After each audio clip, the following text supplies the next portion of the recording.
I stood at the altar and promised to love, honor, and cherish Emily for the rest of my life. And in hindsight, I had no idea what any of that actually demanded or required of me. And this is just my opinion, but knowing what I know now, if you didn't grow up with a good example of what real love is, then it's so easy to either practice or settle for a counterfeit version of it. Because for me, I understand now that love isn't just a feeling, it's an action. And real love is kind and respectful and generous. Real love doesn't criticize or put people down or call them names.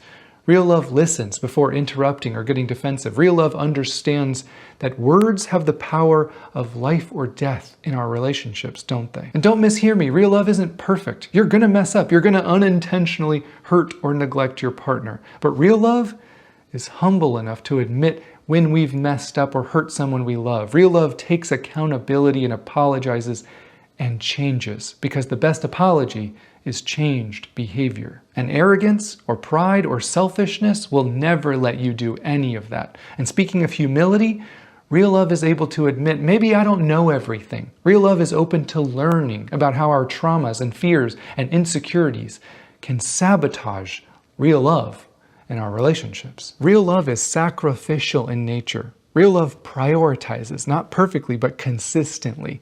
It wants to know how it can serve the other person in the ways that they feel it most, because real love gives. But here's what people miss.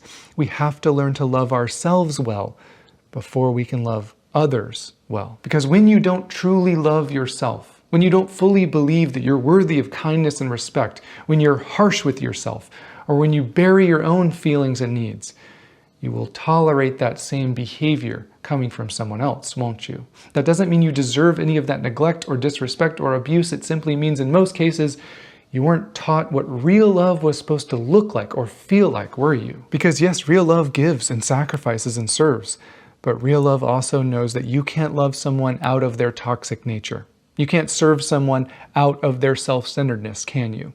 Because love was always designed to be reciprocated in relationships. It's not loving when you continue to give to someone who is only taking advantage of you. And that resentment and anger and neglect you feel is your body telling you something isn't right here. We might be feeling loving feelings towards them, but that doesn't mean they are loving us. And it's possible that your needs aren't being met, or that they're violating some of your boundaries. And real love would never want you to abandon yourself just to feel valued.